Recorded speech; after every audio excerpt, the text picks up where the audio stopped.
The screaming started at precisely 8:17 a.m., the exact instant Bethany Kruger realized her beloved white Mercedes was being hoisted away on the back of a tow truck.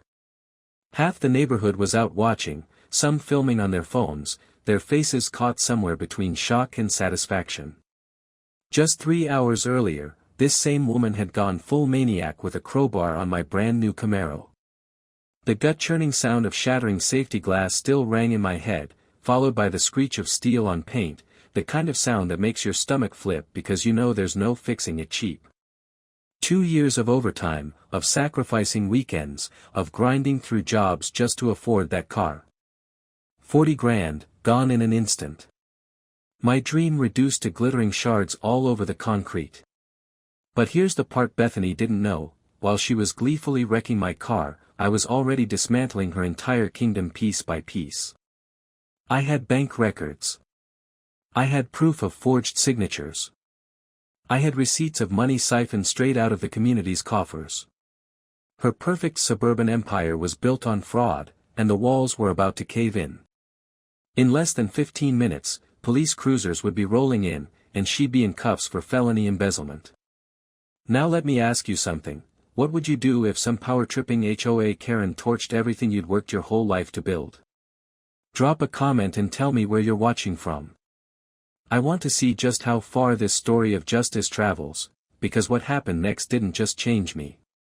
It shook our entire community to its core. But before I tell you how we brought her down, let's rewind. My name is Darius, and 6 months ago, I was just another middle-aged guy trying to piece his life back together after the worst year I'd ever known.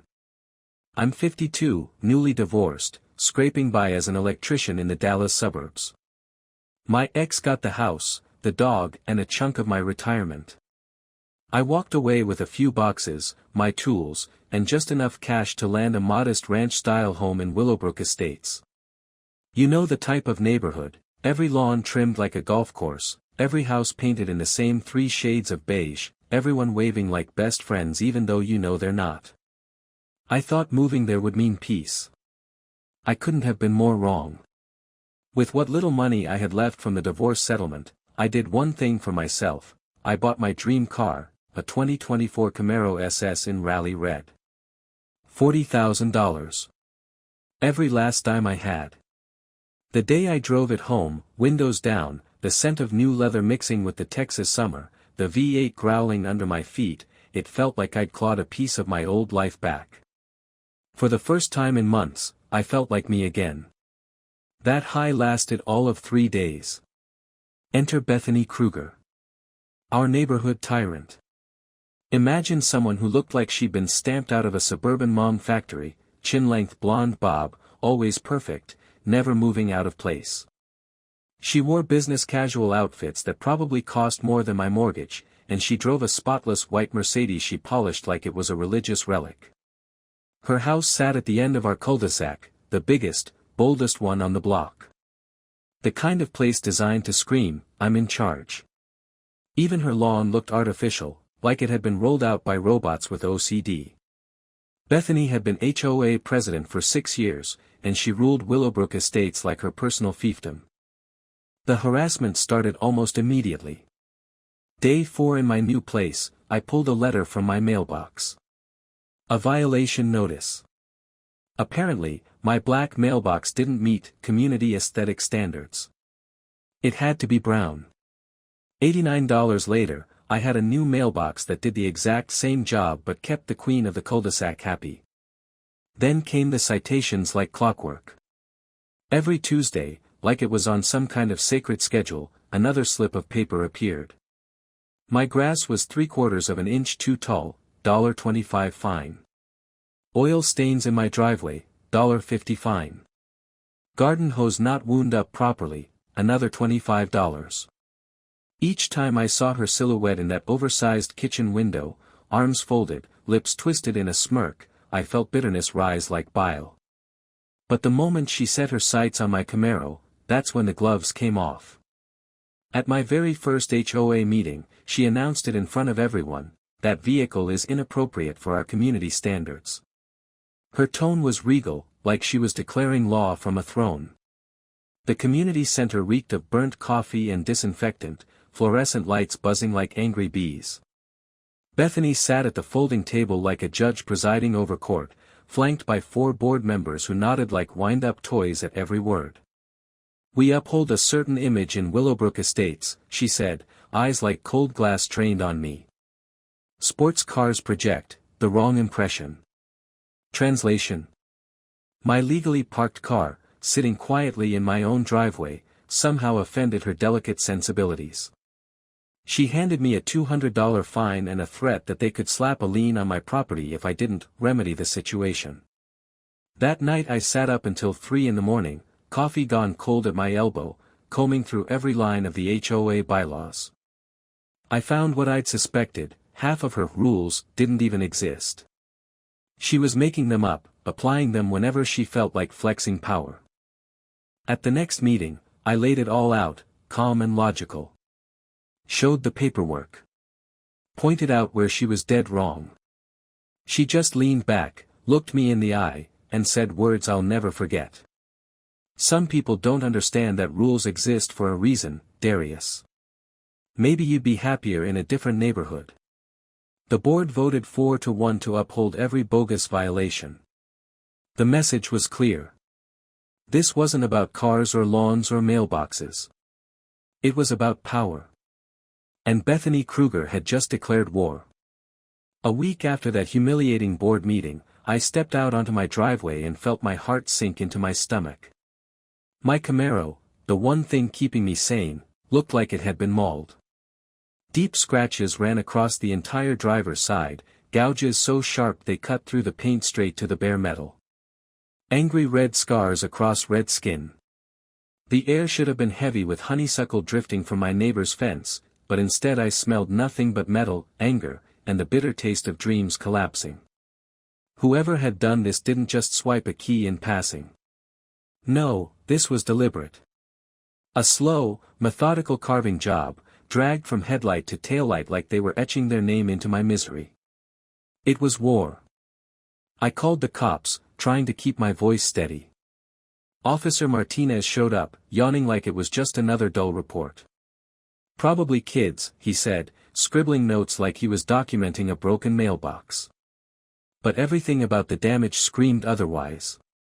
The estimate from the body shop made me want to puke: $2,800, money I didn't have, money insurance wouldn't cover thanks to the deductible. Bethany thought she had me cornered. What she didn't realize was that I had 20 years of troubleshooting electrical problems under my belt, and more time on my hands than she could imagine. That was her mistake. That evening, I was installing motion lights for a jittery homeowner across town. It was one of those jobs that reminded me how sensors and cameras work together, how angles and shadows can hide, or reveal, everything. My phone buzzed mid-job. It was my next-door neighbor, Martha Hensley. Martha was 73, widowed, and sharp as a tack. She lived 2 houses down and noticed everything, the kind of woman you'd want watching your back. Her text was short but urgent: "Can you come over? Need to tell you something important." Her living room smelled of lavender potpourri and secrets best kept behind closed curtains. She shut the blinds before even speaking. Her hands trembled as she leaned close. "I saw who scratched your car, honey," she whispered, voice so low I had to lean in. It wasn't random. It was Bethany's boy, Trevor.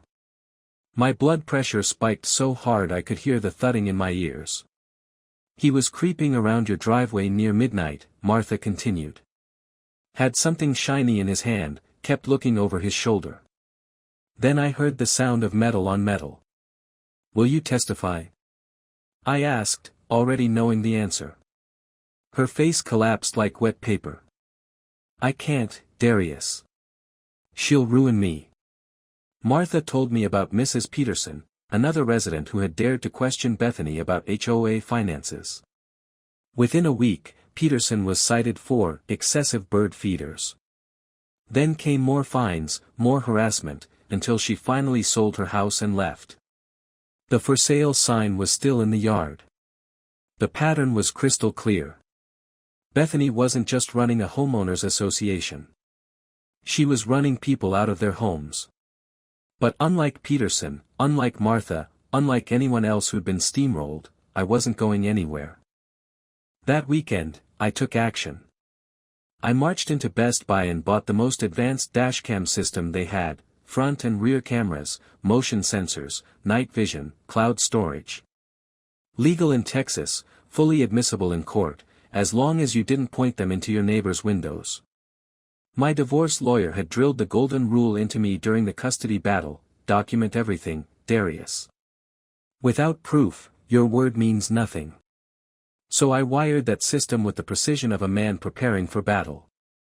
Every screw tightened like loading a bullet into a chamber, every angle carefully mapped out to capture my entire driveway in 4K clarity. To the average passerby, nothing looked different. But I knew better. My driveway had become a trap, and I was ready for whatever came next. Bethany's counterattack arrived Monday morning. A knock at my door revealed a city code officer named Brad Kruger, same last name. Cousin, brother, who knew? He had the dead-eyed expression of someone doing a family favor. "We've had a complaint about surveillance equipment violating neighbor privacy," he droned, clipboard in hand. I walked him around my property, showing him every camera. See? All on my property. All aimed at my car. Nothing pointing at windows. He couldn't find a single violation, but his parting words were a promise I understood too well: "We'll be keeping an eye on it." Translation: Bethany's pulling your strings, but I'll be back when she tells me to. That afternoon, Martha called again. Her voice shook like she was balancing on a wire. "Darius, there's more." She told me 3 families had moved out in the past 2 years after going head-to-head with Bethany. The Hendersons, the Washingtons, and a young couple with a baby. The same playbook every time: trivial citations, anonymous complaints, bogus safety reports to insurance companies. Anyone who pushed back got crushed. And then she dropped the name that made my brain spark like a live wire: Edgar Williams. Edgar had been treasurer before he vanished. He'd tried to question Bethany's spending. Within weeks, she buried him under fabricated, structural violations, until he fled. Contractors later confirmed the violations were nonsense. That's when I understood: Bethany wasn't just drunk on power. She was hiding something big. Something worth destroying lives to keep secret. And unlike the others, I wasn't backing down. 3 nights later, at exactly 2:17 a.m., my phone buzzed with motion alerts from the new dashcams. Half asleep, I expected to see a raccoon nosing around. What I saw nearly made me drop the phone. There, crouched low beside my Camaro, was Bethany Kruger herself. Not her punk son. Not a random vandal. The president of our HOA, dressed in a $200 athleisure set, manicured nails flashing in the infrared glow, was dragging a landscaping edger across my quarter panel with surgical precision. The metallic scrape reached my ears through the open bedroom window, a sound like the devil clawing a chalkboard.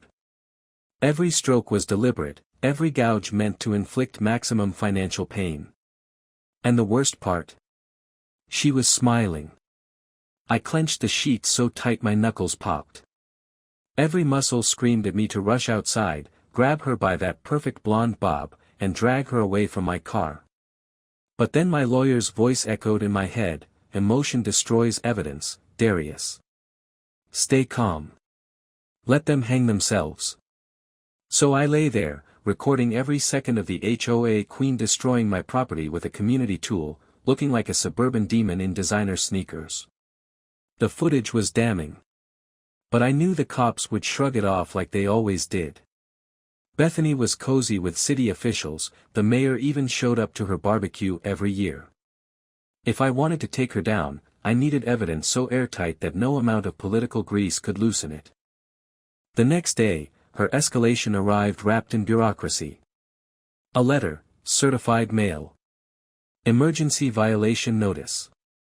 Apparently, my Camaro had been illegally modified. The aftermarket exhaust, completely legal, was suddenly declared in violation of community noise ordinances.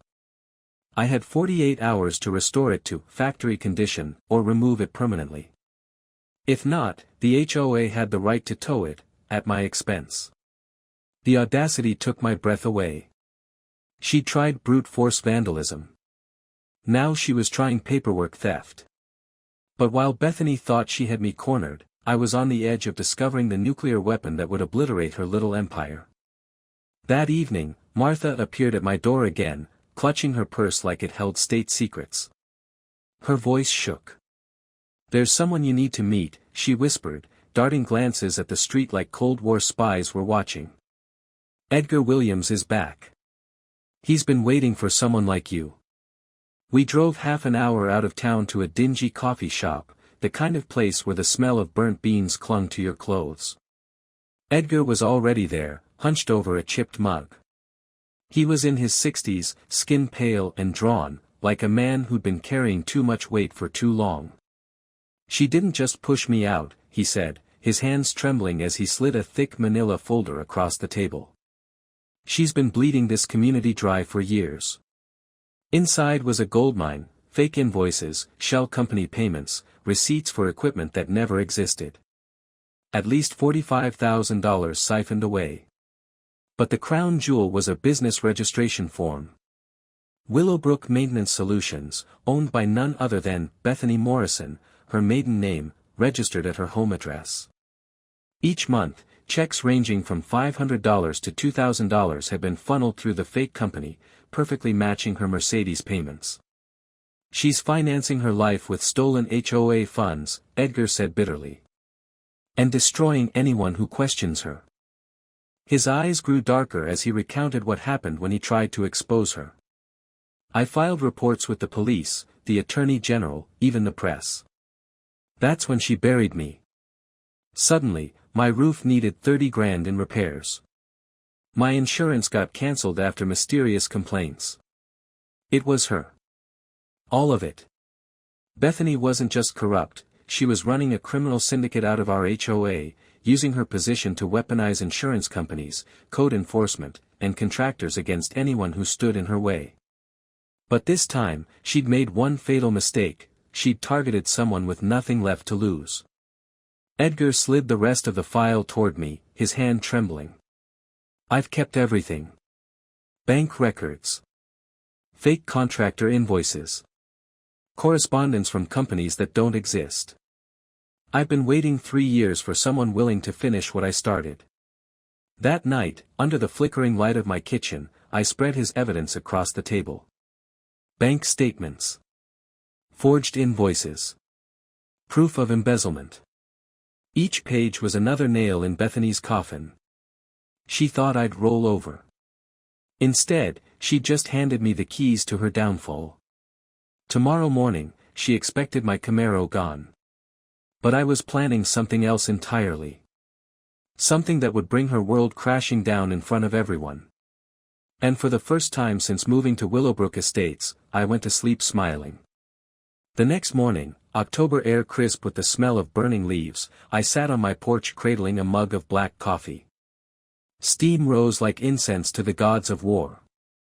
At 7:30, a police cruiser rolled up, tires crunching against the gravel. Officer Rodriguez stepped out, a man in his mid-30s with tired eyes that looked like they'd seen too many petty neighbor disputes. "All right, let's see what we've got," he said, camera slung at his side as if this was just another routine report. I showed him the Camaro, the gouges still raw against the red paint. Then I handed over the dashcam footage. His eyebrows shot up the moment Bethany appeared on screen, caught red-handed, carving up my car at 2:17 a.m. Her oversized wedding ring glittered under the streetlight while she destroyed thousands of dollars worth of paintwork. Rodriguez let out a low whistle. "This is solid evidence," he admitted. "But here's the reality, property damage between neighbors usually ends up as a civil dispute. Unless someone's bleeding, or we're talking serious money, the DA's office rarely pushes it." Before I could argue, the sharp click of heels echoed down the street. Bethany herself approached like a villain entering stage right. Dressed in a cream-colored suit that probably cost more than my monthly rent, she clutched a leather portfolio like it was a weapon. Officer Rodriguez, thank heavens you're here, she breathed, pressing one manicured hand to her throat like an actress in a soap opera. I've been living in fear of our troubled new resident. What came next was a masterclass in manipulation. She produced photographs, me washing my car, trimming hedges, bringing in groceries.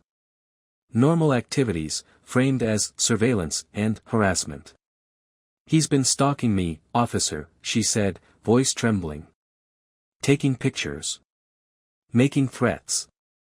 I fear for my safety. I nearly laughed out loud. She was standing 10 feet from the car she'd personally vandalized, pretending to be a victim. But my lawyer's old advice whispered in my ear, never interrupt your enemy when they're digging their own grave. So I smiled. Actually smiled, calm and polite, like she'd just cracked a joke. Officer, that's exactly why I installed the cameras, to keep all of us safe from vandalism. Including Mrs. Kruger's property. Her eyes flickered. She hadn't planned for me to stay calm. She'd expected an angry outburst, something that would fit her dangerous neighbor narrative. My composure rattled her. Rodriguez shifted uneasily. I'll file the vandalism report, but without witnesses, this may stay civil. You two need to work this out before lawyers get involved. He left. Bethany lingered, glaring at me with the venom of someone who'd lost control of the scene. Then, realizing she wouldn't get her public meltdown, she turned and marched off. Through my window, I saw her perfect facade fracture, her face twitching as she stormed into her house. For once, she didn't look like the untouchable queen of the cul-de-sac. That night, Martha came over again, but she wasn't alone. With her stood Helen Morrison, a retired teacher who'd been fined out of the neighborhood over garden violations, and James Crawford, a jazz musician hit with bogus noise complaints. We gathered in my living room, the air thick with anger and relief. For the first time, people were speaking out loud about what Bethany had done to them. Then James dropped the bomb. My brother Rico owns the towing company under contract with this HOA. And Bethany's been authorizing tows for months, without ever paying the invoices. She owes him nearly $4,000. The irony hit me like lightning. She'd been using the tow company as her weapon, but behind the scenes, she wasn't even paying the bills. That meant automatic liens on her own car, including her precious Mercedes. I called Rico that night. He listened in silence, then said words that made my blood pulse with anticipation. Tomorrow morning's going to be very interesting. We set the meeting for 7 a.m. The same morning Bethany's ultimatum for my Camaro was set to expire. She thought she'd walk outside and see my car gone. Instead, she was about to watch her entire kingdom collapse. At 7 a.m. sharp, a diesel growl echoed down the street. Rico Crawford rolled up in his tow truck, a compact bulldog of a man whose eyes burned with the quiet fury of someone who'd been cheated one time too many. In his arms, he carried a banker's box like it contained nuclear launch codes. He set it down on my kitchen table with deliberate care. Your HOA president, he said, voice like gravel, is about to have the worst day of her life.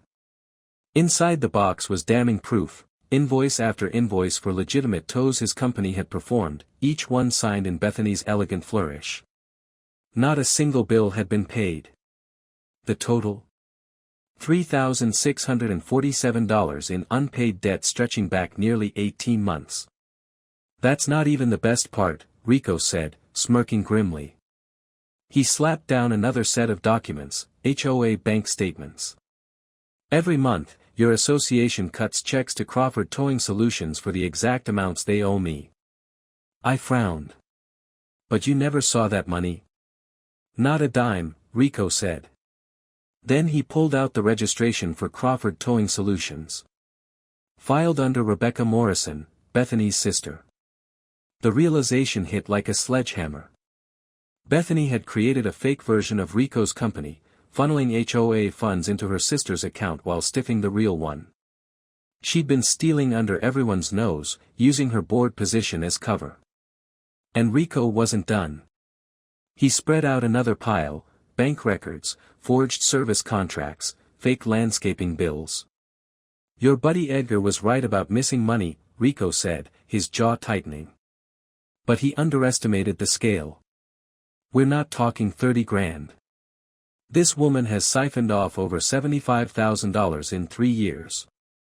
I felt my blood turn to ice as I stared at the numbers. Phantom expenses. Non-existent contractors. Insurance, safety reports filed on families who questioned her. She had built a criminal empire on paperwork, lies, and intimidation. And now we had proof. By that afternoon, my garage looked less like a place to park a car and more like a war room. Rico's invoices were taped to cabinets. Edgar's bank records were spread across the workbench. Insurance fraud evidence was pinned to a corkboard in a messy timeline. The smell of motor oil mixed with the metallic tang of coming justice. Martha showed up with coffee strong enough to wake the dead, her expression steeled. I called every family Bethany's targeted, she said. 15 households are ready to testify. Edgar came in next, trembling but determined, his briefcase packed with everything he'd been too afraid to use for years, bank statements, canceled checks, letters from state investigators who had ignored him. And then, at 7 o'clock on the dot, a sleek BMW pulled up. Out stepped Sarah Kim, a Dallas attorney with a reputation for eating HOA tyrants alive in court.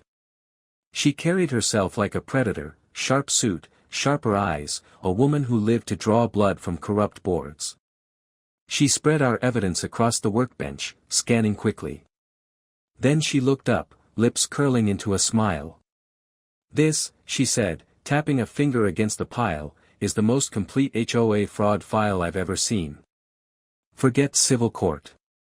This is federal racketeering territory. Her words sent a shiver of excitement through the room. We weren't just fighting fines or citations anymore. We were talking felony charges. Prison time. Sarah outlined the strategy like a general planning a siege. Fraudulent liens. Challenged and removed under Texas property law. Mail fraud from fake invoices. Automatic federal crime, minimum 20 years. Embezzlement. Treble damages. Real estate license abuse. Grounds for permanent revocation. This isn't just about ending her presidency, Sarah said. We're going to dismantle her entire life. The operation grew overnight. Rico set up a surveillance station in my garage, complete with microphones, 4K cameras, and even a drone for overhead coverage. Insurance requires proof for disputed tows, he explained, adjusting lenses with military precision. Now, everything tomorrow will be recorded in broadcast quality. Edgar transformed into a forensic accountant before my eyes, teaching me how to trace reserve funds, contractor receipts, and financial reports. Most HOAs survive on resident ignorance, he muttered. But when you actually audit, the fraud sticks out like a neon sign. The timing was crucial. Morning rush hour meant witnesses. School buses meant parents with phones. Bethany's obsessive patrols always started at 8:15 sharp. And thanks to Martha's network, Channel 8 News had already been tipped off. Their star reporter, Lisa Martinez, was scheduled to arrive with a camera crew. Sarah's grin said it all. HOA abuse stories are ratings gold. And this one? It'll make headlines nationwide. The media plan was elegant in its brutality. We'd deliver every piece of evidence live, on camera, with witnesses lined up. Bethany's mask of control would shatter in public, in front of the very people she had terrorized. At 2 a.m., surrounded by stacks of documents and glowing monitors, I realized something. For the first time since my divorce, I wasn't just surviving. I was certain. Certain of victory. Certain that Bethany Kruger's empire was about to collapse. And tomorrow morning, the entire neighborhood would watch it burn. By dawn, the stage was set. Through my kitchen window, I watched Bethany's perfect world begin to unravel. She emerged from her front door in a white silk bathrobe that probably cost more than most people's rent. The moment her eyes locked on Rico's massive tow truck parked legally on the public street, her body stiffened. Her panic was delicious to watch. She started pacing her driveway in designer slippers, phone glued to her ear, barking into it with frantic gestures. Every few seconds she threw a glance at the truck like it was a predator stalking her pristine Mercedes. By 7:15, her emergency board meeting had assembled inside her house. Martha's neighborhood network texted me play-by-play updates, for members present. Lots of shouting. Someone mentioned lawyers. Bethany thought she was corralling support. In reality, she was tightening her own noose. At 7:20 sharp, she stormed out in full battle armor, a tailored business suit that screamed Innocence Theater. She marched straight toward Rico's truck, heels clicking against the dew-soaked pavement. "You need to move this vehicle immediately," she snapped, voice carrying the entitled authority that made my teeth ache. "This is private property, and you're trespassing." Rico climbed down from his cab with the calm of a man who had stared down hundreds of entitled customers. Stocky, solid, his coveralls stained with honest work. He folded his arms and smiled. "Ma'am," he said evenly, "I'm on a public street, parked legally. I'm here to collect payment, $3,800 in unpaid invoices your HOA owes my company." Bethany's face flickered through emotions like a broken slot machine, outrage, denial, panic. "That's impossible," she said quickly. "Our treasurer handles all payments. There must be a mistake." "No mistake," Rico said, pulling out a thick folder. 18 months of towing invoices. All signed by you. 0 payments received. But here's the kicker, your HOA's bank statements show monthly payments to Crawford Towing Solutions. Know anything about that company? The color drained from her face. She froze, lips parting but no words coming out. For the first time, the Queen of Willowbrook looked like prey. That's when Officer Rodriguez returned, no doubt summoned by Bethany's frantic 911 call. He stepped out of his cruiser with the weary look of a man who'd been here too often in the last week. "Morning," he said flatly. "Got a call about harassment. What's going on?" Bethany spun, sliding seamlessly into her victim act. "Officer, thank God. This man is harassing me, blocking access to my property, making threats. I've asked him to leave repeatedly." Rico stayed cool. He handed Rodriguez the folder. "Officer, I'm here under legal grounds. These are unpaid invoices with Bethany Kruger's signature. Bank records show money funneled to a fake company instead of to me. This is fraud." Rodriguez scanned the documents, his brows knitting tighter with every page. You could almost see the shift as his civil dispute mask cracked under the weight of real evidence. Bethany's carefully curated composure started to crumble. She tugged at her sleeve, sweat dampening her perfect hairline. For once, she didn't have a script ready. Then came the turning point. Martha stepped out of her house, clutching a manila envelope. Behind her came Edgar, Helen, and 3 other neighbors who had all suffered under Bethany's reign. They approached like witnesses to an execution. Martha's voice was strong, louder than I'd ever heard it. "Officer Rodriguez, we have additional evidence of financial misconduct." She handed him the envelope. Inside, proof of insurance fraud, harassment patterns, and embezzlement. Rodriguez's face shifted from bored cop to serious investigator. Bethany stood frozen in her driveway, a deer caught in the headlights of her own downfall. She glanced around wildly, realizing the neighbors she had ruled through fear were now arrayed against her. And for the first time, she looked small. The predator had become prey. By 7:45 a.m., our quiet cul-de-sac looked more like a battlefield. Diesel fumes from Rico's truck hung in the air, mixed with the sharp tang of panic radiating from Bethany.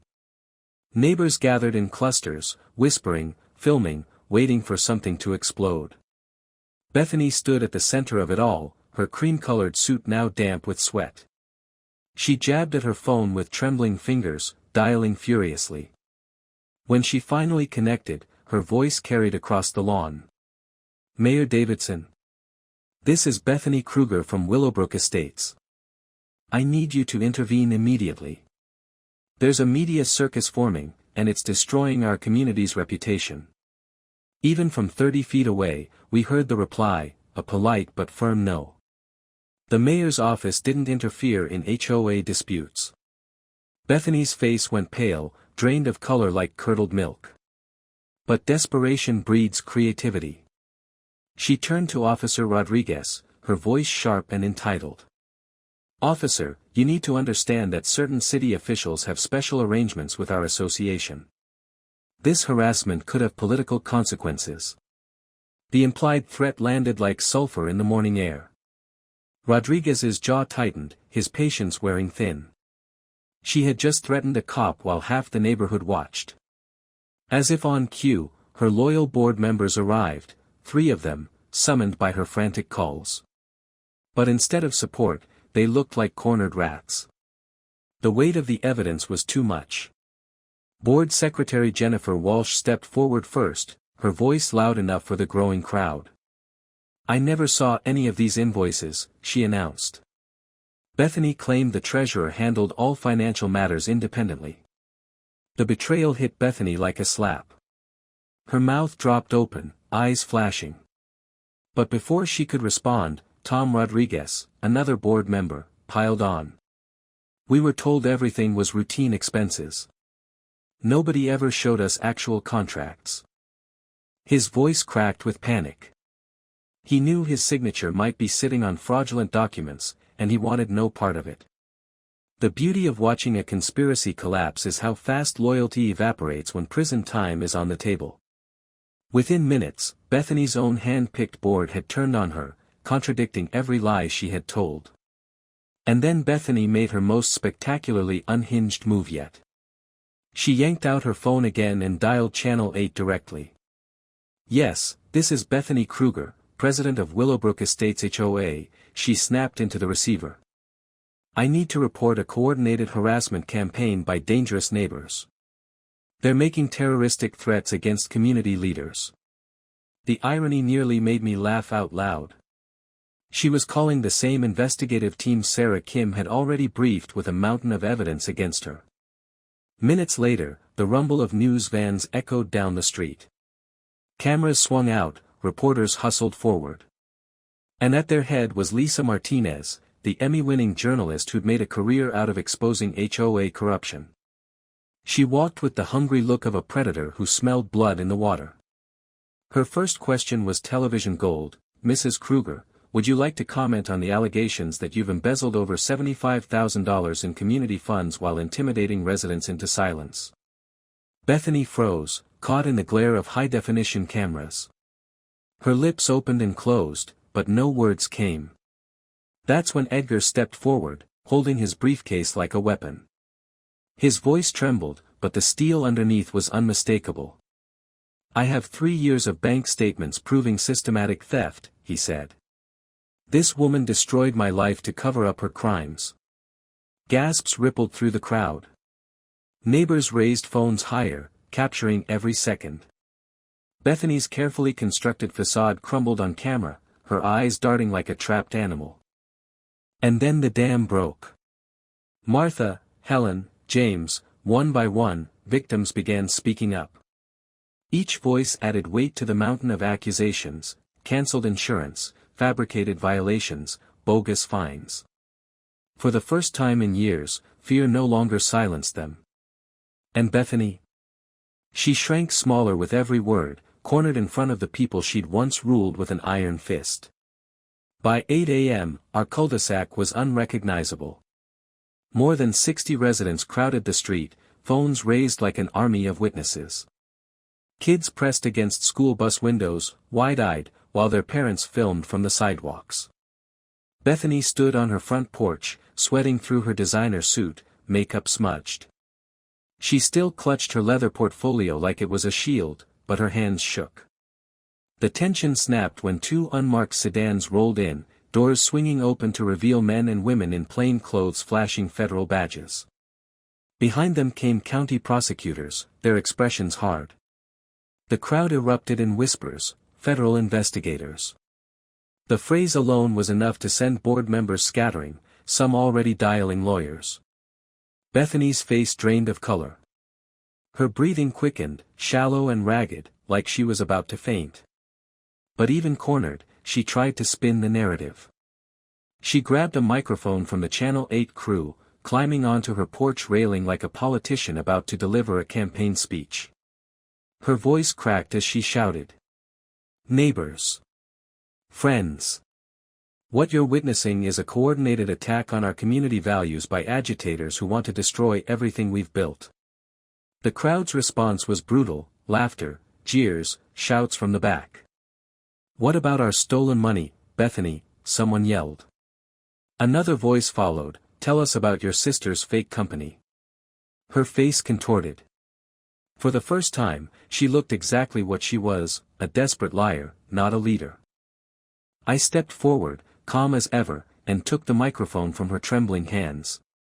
My voice carried across the hushed crowd. "For 3 years, I began, this woman has stolen from us.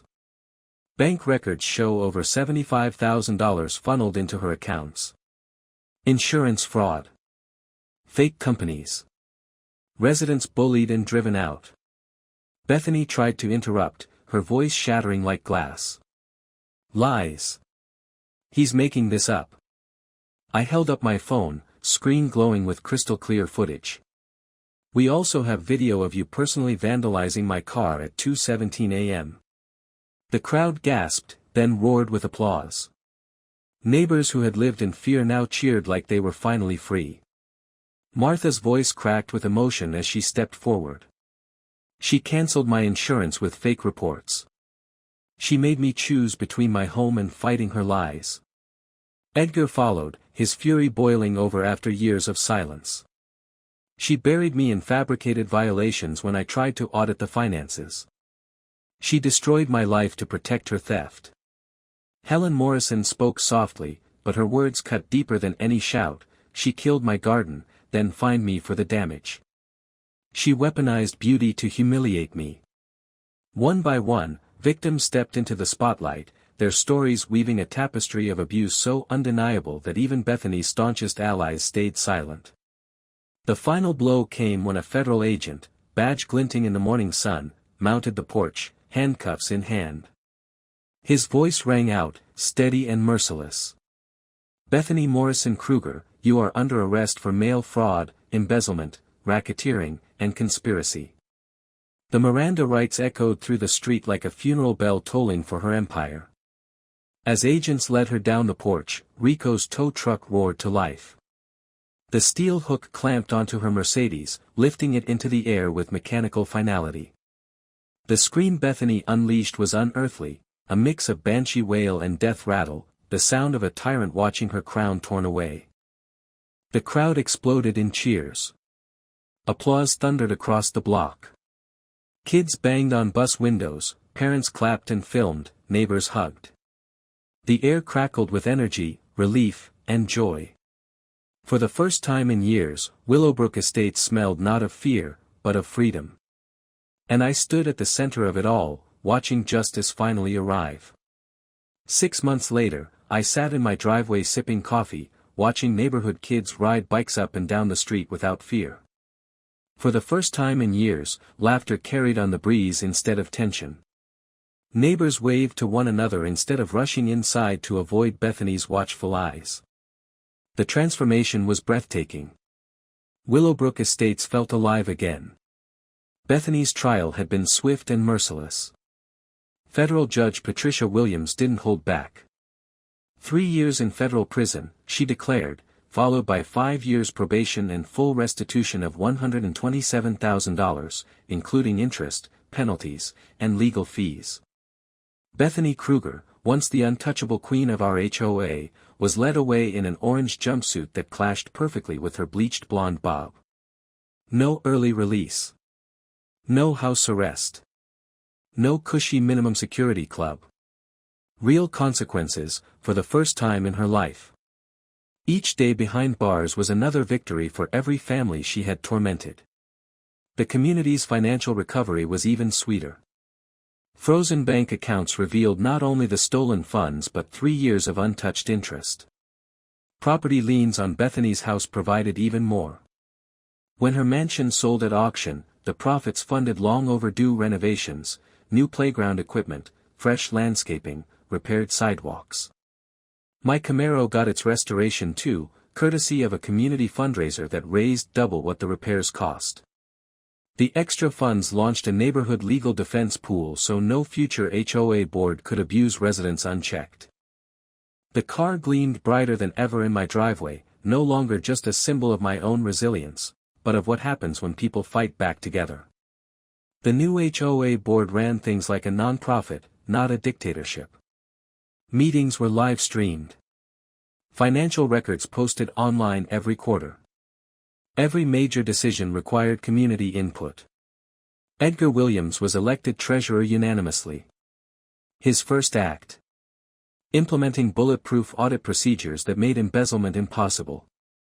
Martha, once too afraid to speak, became our unofficial historian. She documented Bethany's crimes in painstaking detail, working on a book about HOA corruption that already attracted publisher interest. Her courage inspired others to share their own stories. Rico's towing business boomed. His honesty became legend, and contractors across the region hired him exclusively. What began as unpaid invoices turned into a reputation that transformed his company overnight. Sarah Kim's victory set legal precedent, her case cited in HOA reform efforts across multiple states. Communities everywhere sought her expertise. What happened in Willowbrook wasn't just justice, it became a model for fighting back. The ripple effects spread far beyond our neighborhood. 12 HOAs in surrounding towns voluntarily opened their books. State legislators passed the Willowbrook Act, requiring annual transparency reports and criminal background checks for HOA board candidates. Federal oversight increased, with harsher penalties for misconduct. Every October, our neighborhood now hosts the Community Freedom Festival. Food trucks, live music, booths teaching homeowners their rights. The first year we raised $15,000 for a scholarship fund to help low-income families fight HOA abuse. The scholarship program is headquartered in Edgar's old home, now a community center purchased with recovered funds. Kids play there now, where Bethany once plotted fines and punishments. The irony tastes sweeter than honey. But the most satisfying change was personal. I became someone neighbors trusted to stand up for what's right. My electrical business thrived on word-of-mouth referrals. I even helped 3 other communities expose corrupt boards. Just yesterday, I answered a call from a frightened homeowner 2 counties away. Their HOA had started citing families with fabricated violations, and the money trail looked suspiciously familiar. Their voice shook, but underneath it was hope. I heard what happened in Willowbrook. Can you help us? I looked out at kids riding bikes safely, at Martha tending flowers no one would ever fine her for growing, at Edgar smiling as he mowed his lawn in peace. We're on our way, I told them. Because some battles are worth fighting. And some victories are too powerful not to share.